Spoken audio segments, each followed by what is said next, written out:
ఈరోజు వాక్య భాగం చూద్దాము. ప్రకటన గ్రంథము 1వ అధ్యాయము 18వ వచనము చదువుకుందాం. నేను మొదటి వాడను, కడపటి వాడను, జీవించువాడను, మృతుడనైతిని కానీ ఇదిగో యుగ యుగములు సజీవుడనై ఉన్నాను. మరియు మరణము యొక్కయు పాతాళ లోకము యొక్కయు తాళపు చెవులు నా స్వాధీనములో ఉన్నవి. దేవుడు ఈ మాటలు మన వినికిడిలో దీవించునుగాక. ప్రార్థన చేసుకుందాం. ప్రేమగల తండ్రి యేసయ్య, మీకు వందనాలు.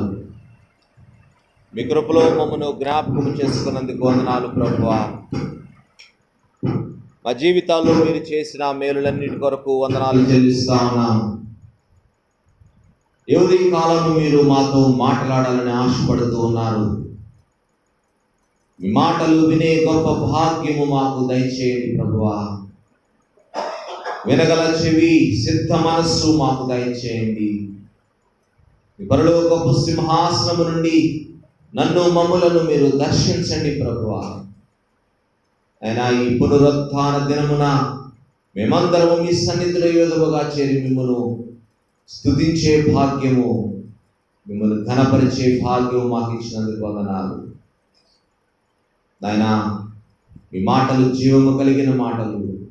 ఈ మాటలను మా హృదయంలో భద్రం చేసుకుని కృప దయచేయమని, విన్న వాక్యములను ప్రభువా మా హృదయాలలో భద్రం చేసుకుని కృపను దయచేయమని, నిలువబడిన మీ దాసుని మిస్సిలో చాటును మరుగుపరచుమని, స్వరమును ప్రతి ఒక్కరూ వినులాగున సహాయం చేయమని యేసయ్య నామములో విన్నపములు అడిగి మిక్కిలి వినయంగా వేడుకుంటున్నాను తండ్రి, ఆమేన్. మన దేవుడు సజీవుడు. ఈరోజు ఆయన మాట్లాడుతున్న మాటలు, నేను మొదటి వాడను, కడపటి వాడను, జీవించువాడను, మృతుడనైతిని కానీ ఇదిగో యుగ యుగములు సజీవుడనై ఉన్నాను. ప్రకటన గ్రంథము 22వ అధ్యాయము 13వ వచనంలో కూడా ఒక మాట చదువుదాం. ప్రకటన 22:13. నేనే అల్ఫాయు ఒమేగయు, మొదటి వాడను, కడపటి వాడను, ఆదియు అంతమునై ఉన్నాను. And the end. I am నేనే అని ఎవరు చెప్పగలరు?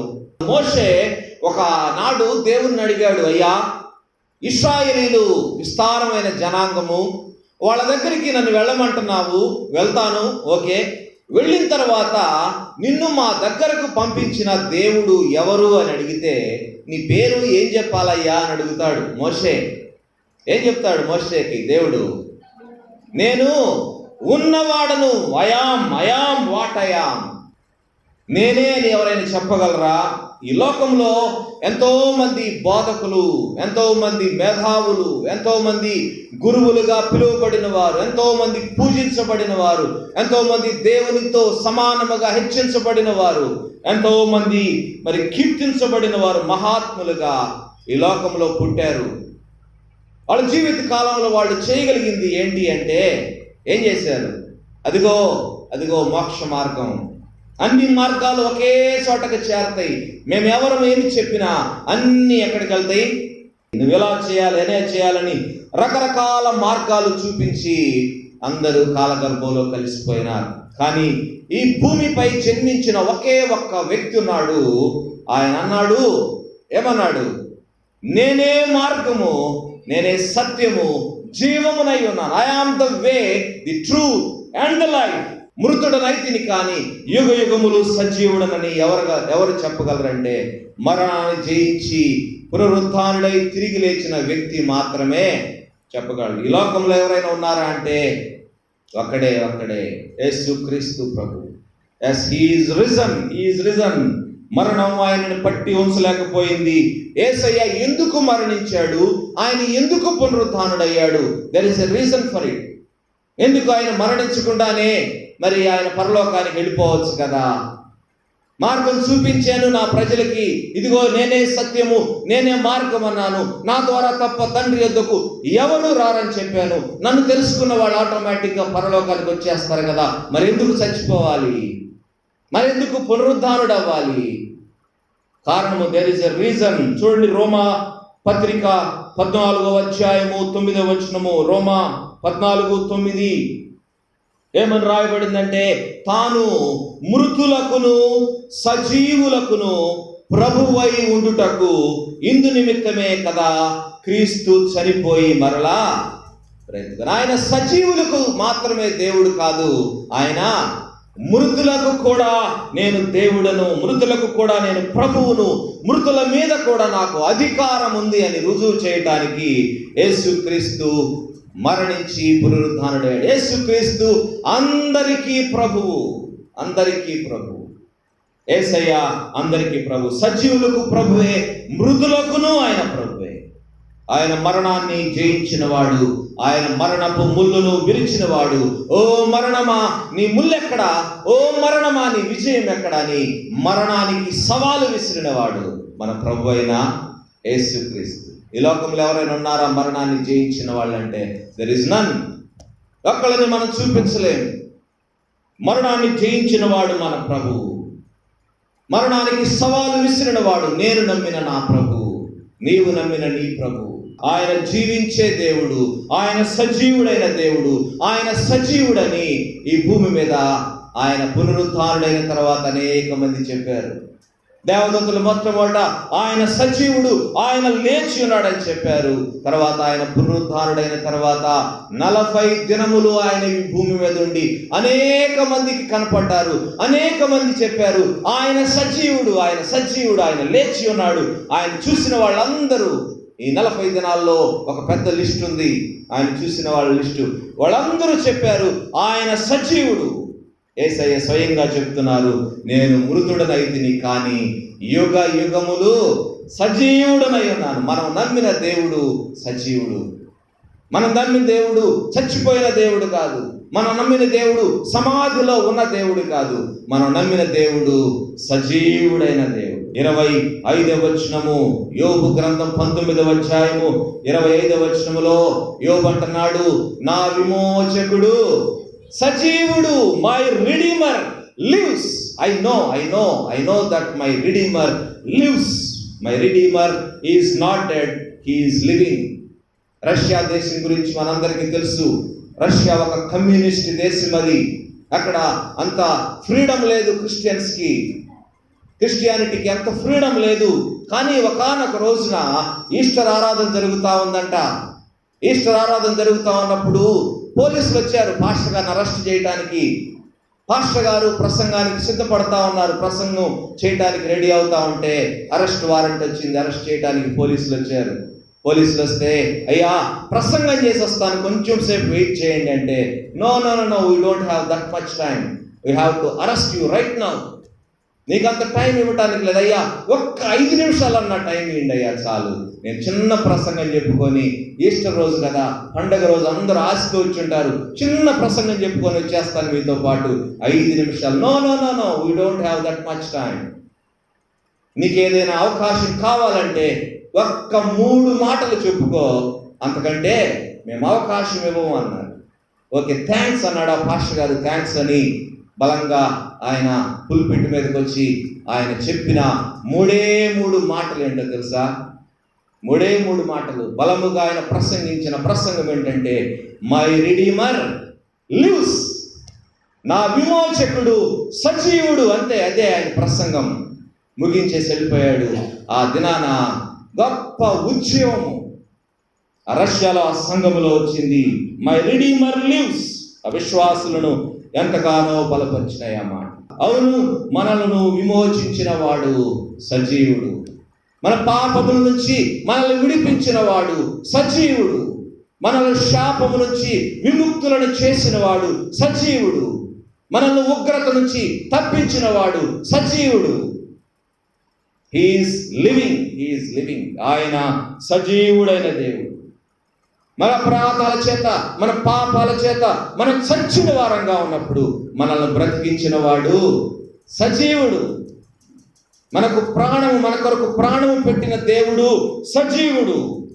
నీ కొరకు, నా కొరకు ఈ సమయంలో తండ్రి కుడి పార్శ్వమున కూర్చొని విజ్ఞాపన చేస్తున్నవాడు సజీవుడు, మై రిడీమర్ లివ్స్ ఫరెవర్.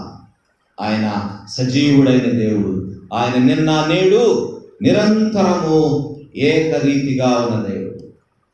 క్రైస్తవ్యానికి పునాది పునరుత్థానం కదా. క్రైస్తవ్యము ఈరోజు ఉంది ఈ భూమి మీద అంటే it is just because of the resurrection of Jesus Christ. క్రీస్తు యొక్క పునరుద్ధానము, the foundation of Christianity is the resurrection of our Lord and Saviour Jesus Christ. Nothing more than that. ఆయన పుట్టినందువలన క్రైస్తవ్యం ఈ లోకంలో లేదు.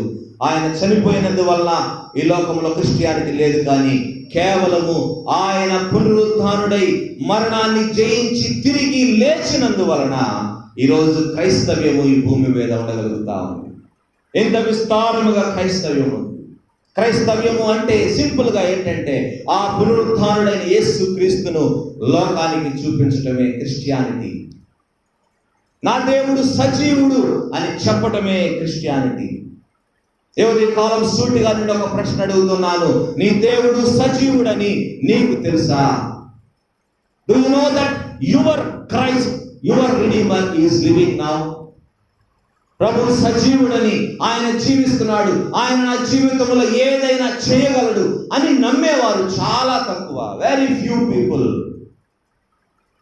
యేసయ్యను నమ్ముతున్నారు కానీ పైన హృదయపూర్వకంగా నమ్మేవాడు చాలా తక్కువ. నీ విమోచకుడు సజీవుడని నీకు నిజముగా ఈరోజు తెలుసా?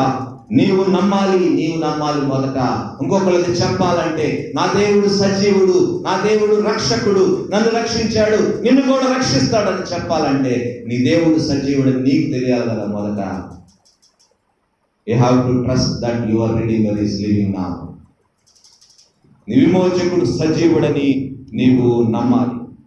చూడండి, పునరుద్ధానుడైన యేసయ్య పునరుద్ధానము తర్వాత ఆయన ఈ లోకాన్ని విడిచిపెట్టి పరలోకానికి ఆరోహణమైపోలా ఏం చేశాడు ఆయన? యాక్ట్స్ చాప్టర్ 1:3 ఏమంటాడు? ఆయన శ్రమ పడిన తరువాత 40 దినముల వరకు వారికి కనబడుచు దేవుని రాజ్యము విషయములను గూర్చి బోధించుచు అనేక ప్రమాణములను బ్రాకెట్లో రుజువులను చూపి వారికి తనను తాను సజీవునిగా కనపరుచుకొనెను. సజీవునిగా, నేను సజీవుడిని, నేను చచ్చిపోయాను కానీ నేను మరణాన్ని జయించాను. నేను మీకు ఎన్నోసార్లు చెప్పాను, నేను మరణిస్తాను, తిరిగి లేస్తానని. ఇదిగో నేను సజీవుడినని చెప్పడానికి రుజువులు ఇవిగో. నేను ఈరోజు సజీవుడిని చెప్పడానికి ఇదిగో నా చేతిలో గాయాలు, నా కాళ్ళలో గాయాలు, నా ప్రక్కలో బల్లెపు గాయము. చూడండి అనేకులకు ఆయన తనను తాను కనపరుచుకున్నాడు. ఎవరు? వారికి అంటే ఎవరికంటే కొరింథీ మొదటి పత్రిక 5:15, 5-8 వచనాల్లో లిస్ట్ ఉంది. తర్వాత చూసుకోండి. పునరుద్ధానుడైన యేసయ్య తాను సజీవునిగా కనపరుచుకున్న కొంతమందిని అడిగిన 4 ప్రాముఖ్యమైన ప్రశ్నలు ఈరోజు మనం ధ్యానం చేయబోతా ఉన్నాము. యోహాను సువార్త 20వ అధ్యాయము 15వ వచనము. ఆయన అంటున్నాడు, అమ్మా ఎందుకు ఏడ్చుచున్నావు? Woman, why are you weeping? అమ్మా ఎందుకు ఏడుస్తున్నావు? పునరుద్ధానుడైన యేసయ్య మొట్టమొదటి ఫస్ట్ ప్రిఫరెన్స్ ఎవరికి ఇచ్చాడండి? ఒక స్త్రీకి ఇచ్చాడు. పునరుద్ధానుడైన యేసయ్య మొట్టమొదట ఆ స్త్రీకి కనపడతా ఉన్నాడు. అమ్మా ఎందుకు ఏడ్చుచున్నావు? ఎందుకు యేసయ్య మొట్టమొదటి స్థానం ఆమెకి ఇచ్చాడు? ఫస్ట్ ప్రిఫరెన్స్ ఎందుకు ఇచ్చాడు? చాలాసార్లు నేను ఆలోచిస్తూ ఉంటా. యేసయ్యకు చాలా దగ్గర వాళ్ళు ఉన్నారు కదా, తల్లి ఉంది కదా, తల్లి దగ్గరికి వెళ్ళొచ్చు కదా, తల్లిని అడగొచ్చు కదా పోయి, అమ్మా నువ్వు దుఃఖపడొద్దమ్మా, నేను పునరుద్ధానుడయ్యాను, నేను సజీవుడనమ్మా, నీవు దుఃఖపడద్దు అని అమ్మ దగ్గరికి వెళ్ళి చెప్పొచ్చు కదా, అన్నదమ్ముల దగ్గరికి వెళ్ళొచ్చు కదా, ఇంకా ఎవరి దగ్గరికి వెళ్ళొచ్చు కదా, ప్రేమించిన శిష్యుడు యోహాన్ దగ్గరికి వెళ్ళొచ్చు కదా, పేతురు దగ్గరికి వెళ్ళొచ్చు కదా, ఎంతో మంది దగ్గరికి వెళ్ళే అవకాశం ఉంది. కానీ యేసయ్య మొట్టమొదటగా ఒక స్త్రీకి కనపడుతున్నాడు. ఎందుకు అంటే యేసయ్య మరియా హృదయాన్ని చూస్తున్నాడు. యేసయ్య సిలువ యేసయ్య ఎప్పుడైతే ఆమెను విడిపించాడో దయ్యాల నుండి, ఆ రోజు నుంచి ఆమె వెంబడిస్తానే ఉంది ప్రభువుని. ఏనాడు ఆయన విడిచిపెట్టకుండా ఆయన వెంబడిస్తానే ఉంది. సిలువలో అందరూ పారిపోయినా మరి పారిపోలా, మరి వెంబడిస్తా ఉంది. వేకువజామున లేచింది, అనేక సుగంధ ద్రవ్యాలు సిద్ధం చేసింది. ఎక్కడికి వెళ్ళింది? సమాధి దగ్గరికి వెళ్ళింది వేకువజామున. చూడండి తన ఆసక్తి. విమెన్ ఆర్ సో సెన్సిటివ్, సున్నిత మనస్కులు, సున్నిత హృదయులు. యేసయ్య అందుకే ఏడుస్తూ ఉన్న ఆ మరియ దగ్గరికి వెళ్తా ఉన్నాడు. మరియ కన్నీరు యేసయ్యని ఆకర్షించిందండి. బైబిల్ గ్రంథంలో మరి మిగతా వాళ్ళు ఎవరు మరి ఏడుస్తున్నట్లుగా మరి ఎక్కువ వ్రాయబడలేదు, కానీ ఆయన శిష్యులు కానీ ఎవరైనా ఏడుస్తున్నారని వ్రాయబడలేదు. కానీ మరియా ఏడుస్తూ ఉంది, మరి ఏడుస్తూ ఉంది. అందుకనే ఆయన ఆమె దగ్గరికి వస్తున్నాడు. అమ్మా, ఎందుకు ఏడుస్తున్నావు? యేసయ్య జీవిత కాలంలో యేసయ్య సిలువ మోస్తా ఉన్నప్పుడు చాలా మంది స్త్రీలు ఆయన వెంట ఏడుస్తా వస్తున్నారంట. ఏడుస్తా వస్తుంటే యేసయ్య అంటున్నాడు వాళ్ళతోటి, లూకా సువార్త 23వ అధ్యాయము 28వ వచనములో, యేసు వారి వైపు తిరిగి, యెరూషలేము కుమార్తెలారా, నా నిమిత్తము ఏడవకుడి, మీ నిమిత్తమును మీ పిల్లల నిమిత్తమును ఏడవకుడి. Don't weep for me, weep for yourselves and for your children. మగ్దలేనే మరియా ఏడుస్తా ఉంది. ఎవరి కోసం ఏడుస్తా ఉంది ఆమె? ఎవరి కోసం?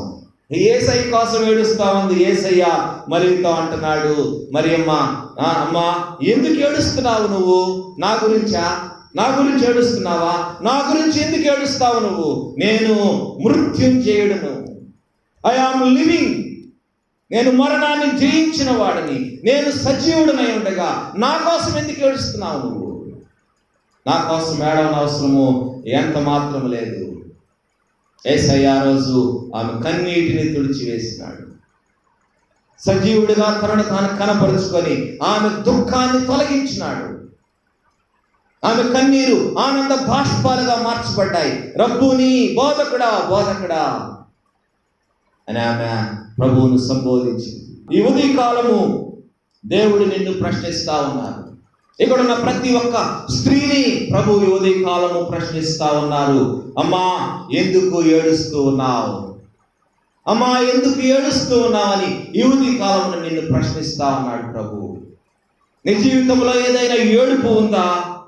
దేని గురించి నీవు ఏడుస్తున్నావు? ఈ ఉదయకాలాన సమస్యల, కష్టాల, శోధనల, ఇరుకుల, ఇబ్బందుల, మాట వినని బిడ్డల? ఏంటి నీ సమస్య? ఈ ఉదయకాలము ఏంటి నీ ఏడుపు కారణము? నష్టాలు వచ్చినాయా? కష్టాలు వచ్చినాయా? మానసిక రోగం ఉందా? నీ ఏడుపుకి ఈ ఉదయకాలము ఏది కారణమైనా నీ కన్నీరు తుడవటానికి ప్రభువు నీ దగ్గరకు వస్తా ఉన్నాడు. ఈ ఉదయకాలం ఎందుకు ఏడుస్తున్నావని నిన్ను ఈ ఉదయకాలం అడుగుతా ఉన్నాడు. నీ కన్నీటిని తుడిచివేయటానికి, నీ కన్నీటిని ఆనంద బాష్పాలుగా మార్చడానికి ఆయన ఈరోజు నీ దగ్గరికి వస్తా ఉన్నాడు. ఎందుకు అంటే నీవు నమ్మిన దేవుడు ఈ దినాన సమాధిలో లేడండి, సమాధిలో లేడు. ఆయన సజీవుడు. He is with you right now. He is very much alive and he is beside you. ఆయన సజీవుడు. ఆయనకు అసాధ్యమైనది ఈ లోకంలో ఏది లేదు. నీకున్న ప్రతి సమస్యకు పరిష్కారం ఆయన దగ్గర ఉంది. నువ్వు ఎదుర్కొంటున్న ప్రతి శోధనకు పరిష్కారం ఆయన దగ్గర ఉంది. మరి ఆయన గుర్తుపట్ల, అందుకే ఏడుస్తా ఉంది. అయ్యా, నా ప్రభువుని ఎవరో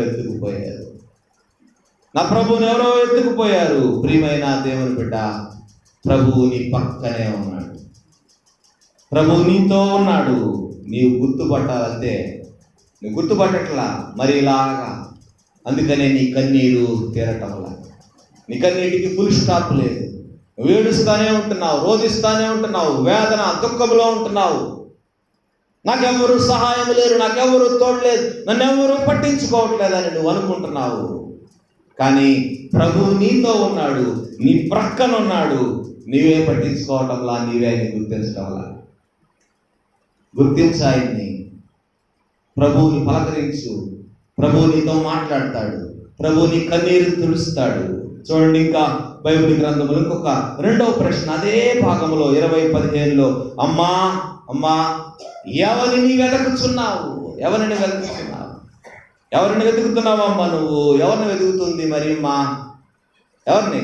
ఈ ఏసైనే వెతుక్కుంటా ఉంది. ఏసైని ఎవరో ఎత్తుకుపోయారు అనుకుంటుంది. ఏసైని వెతుక్కుంటా ఉంది. ఎక్కడ వెతుకుతుంది ఆయన్ని?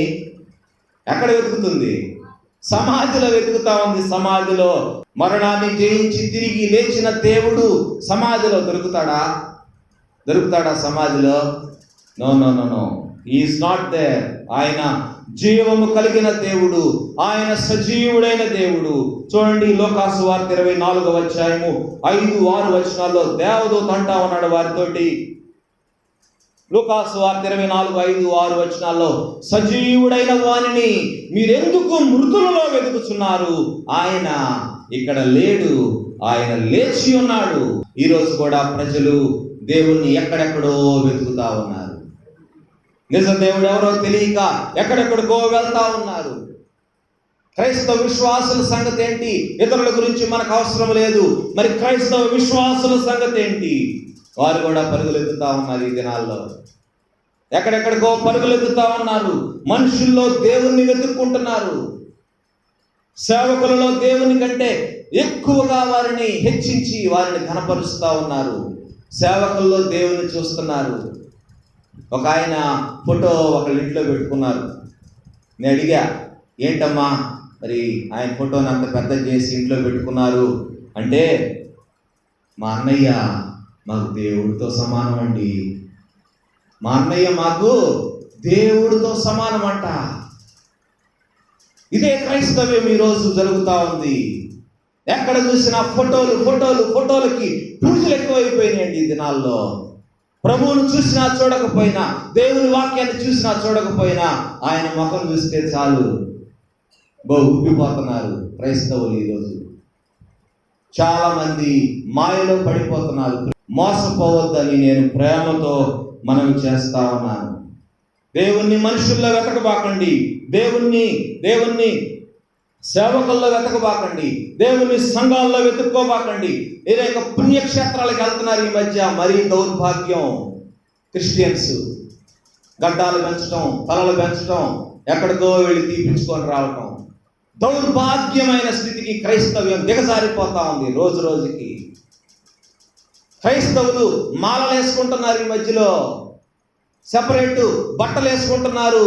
40 దినాలు ఉపవాసం కదా, స్పెషల్ క్లోత్స్, స్పెషల్ మాలలు మెడలో, చేతికి ఒక మాల. ప్రియమైన దేవుని బిడ్డలారా, దయచేసి దౌర్భాగ్య స్థితిలోకి జారిపోవద్దని ప్రేమతో మనవి చేస్తున్నాను. లోక సంబంధమైన పోకడలు పోబాకండి. దేవుణ్ణి చూడండి. దేవుని సేవకుల్లో దేవుణ్ణి చూడబాకండి. దేవుడితో సమానంగా వారిని హెచ్చించబాకండి. సెలబ్రిటీలుగా చేయబాకండి వాళ్ళని. మన దేవుడే సెలబ్రిటీ, ఎవరు లేరు ఇంకా ఆయనకి మించి. ఆయన సజీవుడైన దేవుడు. ప్రభువు సజీవుడుగా, ఆత్మరూపిగా నీలో నాలో ఉన్నాడు. దేవుడు వాగ్దానం చేశాడు, నేను ఆదరణకర్తను పంపిస్తాను, ఆయన మీలో ఉంటాడు, మీతో ఉంటాడు, మిమ్మల్ని నడిపిస్తాడు, మిమ్మల్ని ఆదరిస్తాడు. ఆయన కోసం ఎక్కడెక్కడికో పరిగెత్తొద్దు ప్రియమైన దేవుని బిడ్డలారా. ప్రభువు నీలో ఉంటాడు. He is living in us, He is living with us, He is always with us. Lo, I am with you always. ఇదిగో నేను సదాకాలము నీతో కూడా ఉన్నాను. ఎందుకు ఎక్కడికో పరిగెత్తుతున్నావు? ఏం చూసి పరిగెత్తుతున్నావు? ఆచారబద్ధంగా ప్రభువుని మీరు వెంబడించొద్దు. పరిసయ్యులు ఆనాడు చేసేవాళ్ళు ఈరోజు క్రైస్తవులు చేస్తా ఉన్నారు. పరిసయ్యుల దేవుడు వేషధారులైన శాస్త్రులారా, పరిసయ్యులారా, మీరు సున్నము కొట్టిన సమాధులను పోలి ఉన్నారు. మనం కూడా అట్లానే తయారవుతున్నాం, సున్నం కొట్టిన సమాధుల్లాగా. ప్రభువు మనతో ఉన్నాడు, మనలో ఉన్నాడు. ఆయన ఎక్కడెక్కడో వెతకబాకండి, ఎక్కడెక్కడికో పోబాకండి. ప్రభు ఇక్కడ ఉన్నాడు, నీతో ఉన్నాడు, నాతో ఉన్నాడు. 21:5 పిల్లలారా, భోజనమునకు మీ యొద్ద ఏమైనా ఉన్నదా? భోజనానికి మీ యొద్ద ఏమైనా ఉన్నదా? Do you have anything to eat? యేసయ్యకు తెలుసు వాళ్ళ దగ్గర ఏముందో ఏమి లేదో యేసయ్యకు తెలియదా? అందుకే అడుగుతున్నాడు, ఏది మీ దగ్గర ఏమన్నా ఉందా? ఎందుకు లేదు వాళ్ళ దగ్గర అంటే, ఎందుకు లేదు వాళ్ళ దగ్గర? యేసయ్య వాళ్ళని ఎందుకు పిలిచాడో ఆ పిలుపుని వాళ్ళు మర్చిపోయారు. యేసయ్య వాళ్ళని పిలిచిన పిలుపు ఏంటంటే మనుషులను పట్టడానికి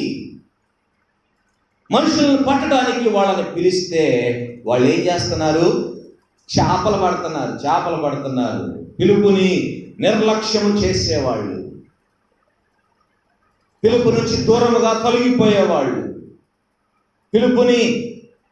పిలుపుకు అవిధేయులయ్యేవాళ్ళు, పిలుపు నుంచి వెనక తీసేవాళ్ళు, ప్రభువుని అనుమానించేవాళ్ళు. వారి భవిష్యత్తు, వాళ్ళ పరిస్థితి ఎట్లా ఉంటుంది అంటే 3వ వచనంలో రాశాడు చూడండి. 3వ వచనంలో, వారు వెళ్ళి దోణె ఎక్కిరి, కానీ ఆ రాత్రి ఏమీ పట్టలేదు. ఇట్లాంటి సందర్భమే యేసయ్య సేవ ఆరంభంలో పేతురుని వాళ్ళని పిలిచినప్పుడు జరిగింది. చూడండి, లూకాసు వార్త 5వ అధ్యాయము 4-7 వచనాల్లో, 4-7 వచనాల్లో చూడండి. ఆ మాటలు మనం చదువుదాం. వలలు వేయండి అని ప్రభు అంటే పేతురు అంటా ఉన్నాడు, ఏలినవాడా. 5వ వచనం, రాత్రి అంతయు మేము ప్రయాసపడితిమి, కానీ మాకు ఏమీ దొరకలేదు. అయినా నీ మాట చొప్పున వేస్తాం. వేశారు, విస్తారంగా చేపలు పట్టారు. పట్టేవాడు, అయ్యా నేను పాపాత్ముడినయ్యా, నా దగ్గర నుంచి వెళ్ళిపోయా అంటే యేసయ్య అంటున్నాడు సీమోను పేతురుతోటి, పేతురు, నీవు మనుషులను పట్టువాడవుగా ఉంటావు, నన్ను వెంబడించన్నాడు. చూడండి యేసయ్య వాళ్ళ రెస్పాన్స్ చూడండి. లూకాసు వార్త 5వ అధ్యాయం 11వ వచనములో చూడండి, వారు దోణెలను దరికి చేర్చి సమస్తమును విడిచిపెట్టి ఆయనను వెంబడించిరి. They left everything and followed him. సమస్తాన్ని విడిచిపెట్టి వెంబడించిన వాళ్ళకి ఏమైపోయింది? మళ్ళీ ఇక్కడ ప్రభువు చచ్చిపోయాడు. ప్రభువు మరి ఆయన చచ్చిపోయిన తర్వాత సిలువేశారు, చంపేశారు, సమాధిలో పెట్టారు. మళ్ళీ పేతురు ఏమనుకున్నాడేమో, నేను మళ్ళీ చేపలు పట్టడానికి వెళ్ళిపోతాను. ఆయనతో పాటు కొంతమంది వెళ్ళిన తర్వాత ఏమైంది వాళ్ళ పరిస్థితి అంటే, వారు దోణి ఎక్కి వలలు వేసి ఉంటారు, రాత్రి అంతా వెయిట్ చేసి ఉంటారు, కానీ ఆ రాత్రి ఏమీ పట్టలేదు. రాత్రి అంతా ప్రయాసపడినా లాభం లేదు, నిరాశ మిగిలింది. యేసు ప్రభువు పిలుపును నిర్లక్ష్యము చేసేవారికి, ప్రభువును వెంబడిస్తానని తీర్మానం చేసుకొని మళ్ళీ వెనక్కి తిరిగి చూసేవారికి, ప్రభువును వెంబడిస్తానని ఒక తీర్మానం చేసుకొని బాప్తిసం తీసుకోకుండా వాయిదాలు వేసుకుంటూ తిరిగేవారికి, నాగటి మీద చేయి వేసి వెనక్కి తిరిగి చూచేవారికి, ఆయన పిలుపుకు లోబడని వారికి, ఆయన పిలుపుకు అవిధేయులైన వారికి, పదే దారి తొలగిపోతున్న వారికి, తీర్మానాలు వాయిదా వేసుకునే వారికి, ప్రభువును అనుమానించే వారికి, ప్రభువు శక్తిని సామర్థ్యాన్ని తక్కువ అంచనా వేసేవారికి మిగిలేది ఏంటి? నిరాశ మిగులుద్ది. వారి జీవితంలో అపజయం వచ్చుద్ది, వాళ్ళ జీవితంలో నష్టం వచ్చుద్ది, వాళ్ళ జీవితంలో వాళ్ళకు వచ్చేది శాపాలే. కానీ పట్టపగలు యేసయ్య చెప్తా ఉన్నాడు, నువ్వు వలలు వేయి.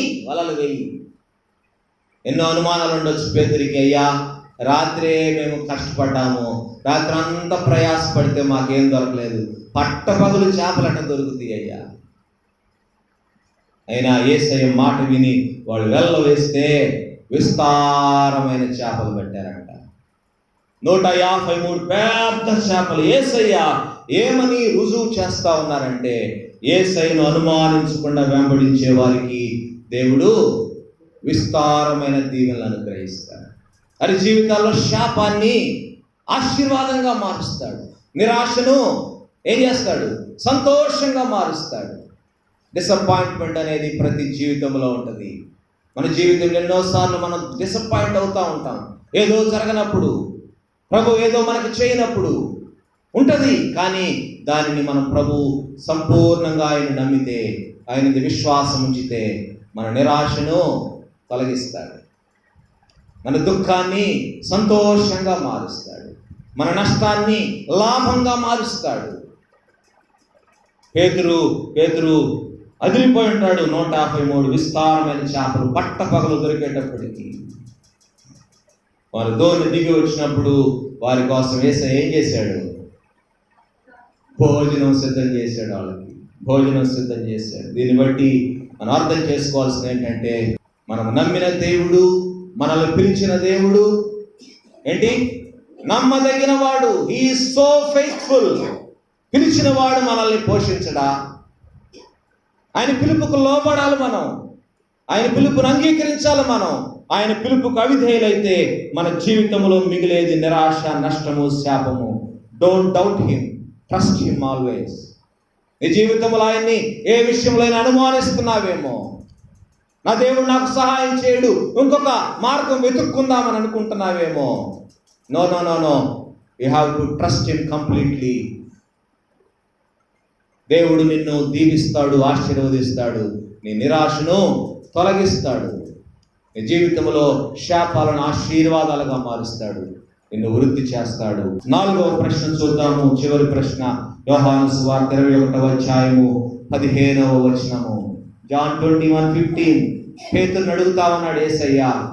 అందరిని అడగొచ్చు కదా, పేతురుని ప్రత్యేకంగా అడుగుతా ఉన్నాడు, నీవు నన్ను ఎక్కువగా ప్రేమించుచున్నావా? ఎక్కువగా. Do you love me more than anything? నువ్వు నన్ను ఎక్కువగా ప్రేమించుచున్నావా? ఆయన ఎన్నిసార్లు అడిగాడంటే ఈ ప్రశ్న? 3 సార్లు అడుగుతున్నాడు. పదే. దేవుడు మనల్ని ఎంతగా ప్రేమిస్తున్నాడండి, ఎంతగా ప్రేమిస్తున్నాడు. దేవుడు లోకం ఎంతో ప్రేమించెను. ఆ ప్రేమకు నిదర్శనంగా యేసయ్యనే ఇచ్చేశాడు కదా. అంతకంటే ఎవరు ప్రేమిస్తారు? దేవుడు అంటాడు, నేను మిమ్మును శాశ్వతమైన ప్రేమతో ప్రేమిస్తున్నాను కనుక విడువక మీ ఎడల కృప చూపుతూ ఉన్నాను. దేవుడు మన పట్ల ఎంతో కృప చూపిస్తున్నాడు. ఆయన కృప కారణము ఆయన ప్రేమ. ఆయన మనల్ని బ్రతికించడానికి కారణము ఆయన ప్రేమ. ఆయన మనల్ని ఈరోజు ఈ విధంగా ఈ స్థితిలో ఉంచడానికి కారణము ఆయన ప్రేమ. ఎంతగా ప్రేమిస్తున్నాడు ఆయన మనల్ని. ఆయన ఇంతగా మనల్ని ప్రేమిస్తున్నప్పుడు, మన కోసం ప్రాణమే పెట్టినప్పుడు మనం ఎంతగా ప్రేమించాలి ఆయన్ని, ఎంతగా ప్రేమించాలి.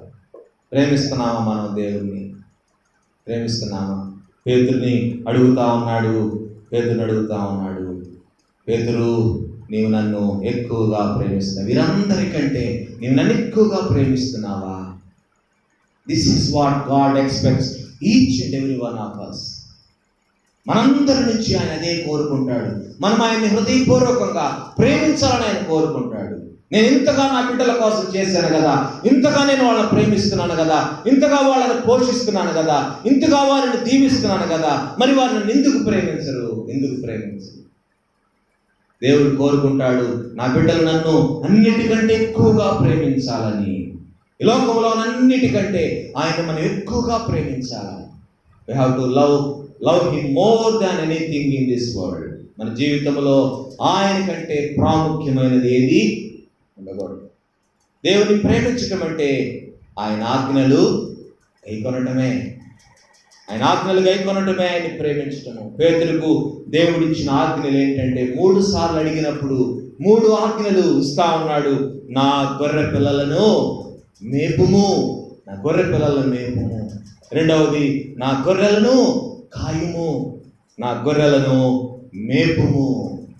దేవుడు చిన్న బిడ్డల నుంచి, అంటే చిన్న బిడ్డలంటే విశ్వాసంలో అప్పుడప్పుడే బలపడుతున్న వాళ్ళు మాకున్నారు. నిన్న కొన్ని గొర్రె పిల్లలు నిన్న ప్రభువుని తెలుసుకున్నారు. వాళ్ళని మేపే పని విశ్వాసులుగా మనందరికీ ఉంది. వాళ్ళని కాసే పని మనకి ఉంది.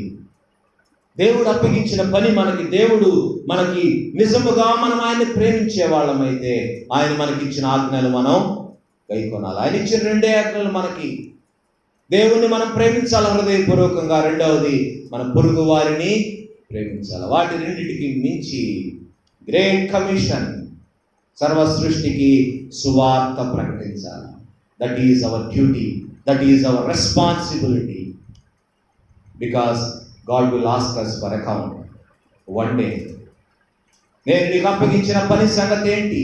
నీకు అప్పగించిన బాధ్యతల సంగతి ఏంటి? నీకు ఇచ్చిన ఆజ్ఞల సంగతి ఏంటి? నీవు నన్ను నిజముగా ప్రేమిస్తే నా ఆజ్ఞలు గైకొంటావు కదా. గైకొన్నావా నా ఆజ్ఞలు? అడుగుతాడు ప్రభు ఒకానొక దినాన. నోరెల్ల పెడితే సరిపోదు. యువతి కాలము దేవుడు 4 ప్రశ్నలు మనం ముందుంచుతా ఉన్నాడు. మన జీవితాల్లో ఏడుపు ఉందంటే దేవుడు నీ దగ్గరికి ఉదయ కాలం వస్తా ఉన్నాడు. నీ ఏడుపును, కన్నీరుని తుడిచివేయటానికి, నీ ఏడుపును సంతోషంగా మార్చడానికి ప్రభువు నీ దగ్గరికి వస్తున్నాడు. నువ్వు చేయాల్సింది ఒకటే, నీ ప్రక్కనే ఉన్న ప్రభువును నువ్వు గుర్తించాలా, నీలో ఉన్న ప్రభువును నువ్వు గుర్తించాలా. భక్తుడు రాస్తాడు, నీలో ఉన్నవాడు లోకములో ఉన్నవాని కంటే గొప్పవాడు. గొప్పవాడు. ఆ గొప్ప దేవుడిని నువ్వు గుర్తించటం లేదే. ఆ గొప్ప దేవుడిని నువ్వు సహాయం అడగటం లేదే. ఆ గొప్ప దేవుని శక్తిని నువ్వు గుర్తించటం లేదే. Trust him. He will do miracles in your life. నీ జీవితంలో, నీ కుటుంబంలో అశాంతి, నీ కుటుంబంలో అసమాధానం, నీ కుటుంబంలో రోగం, నీ కుటుంబంలో బాధ, నీ కుటుంబంలో శాపం, అన్నిటికీ పరిష్కారం ప్రభు అయిన యేసుక్రీస్తు. ఎందుకంటే ఆయన సజీవుడు. ఆయన సజీవుడు. నీ జీవితాన్ని మార్చేస్తాడు, నీ కుటుంబాన్ని మార్చేస్తాడు, నీ పరిస్థితులన్నిటినీ మార్చేస్తాడు. ఎవరిని వెతుకుతున్నావు ఉదయకాలం? నీవు ప్రభువుని ఎక్కడెక్కడో వెతుకుతున్నావా? ప్రభువు నీలో ఉన్నాడు, నీతో ఉన్నాడు. ఆయనను వెతుకు, ఆయన నీకు దొరుకుతాడు.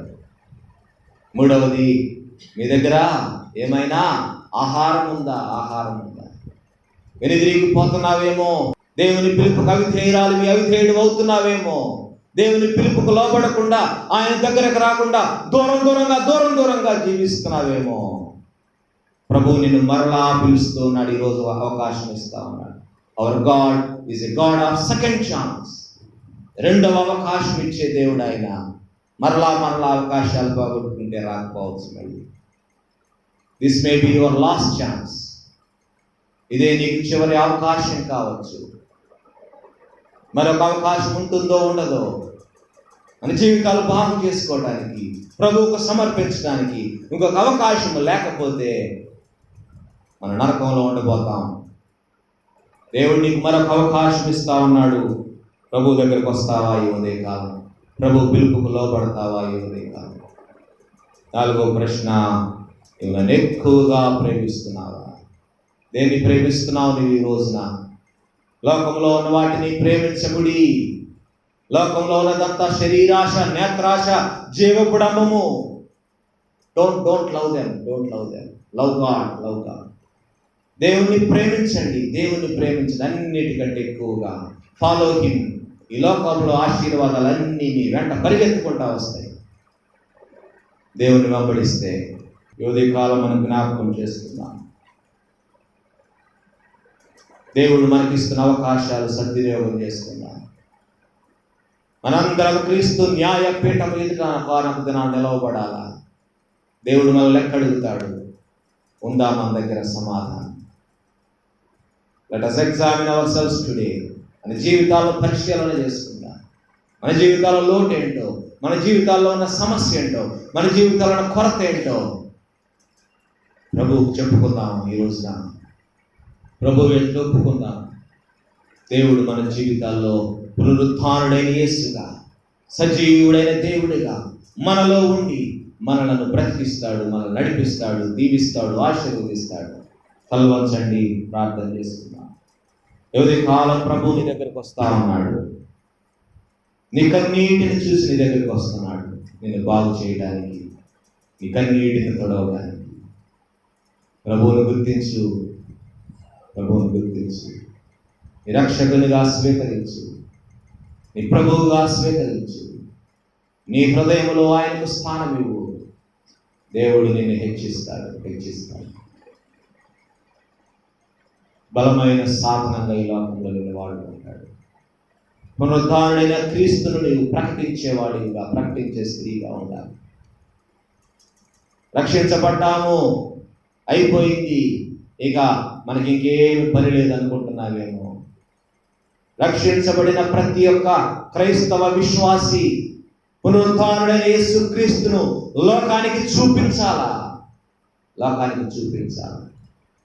చూపించలేకపోతున్నావంటే నీ జీవితంలో నీవే ఇంకా ప్రభువుని గుర్తించలేదు, నీవే ఇంకా ప్రభువుని రక్షకునిగా అంగీకరించలేదు, నీవే ఇంకా ప్రభువుని తెలుసుకోలేదు.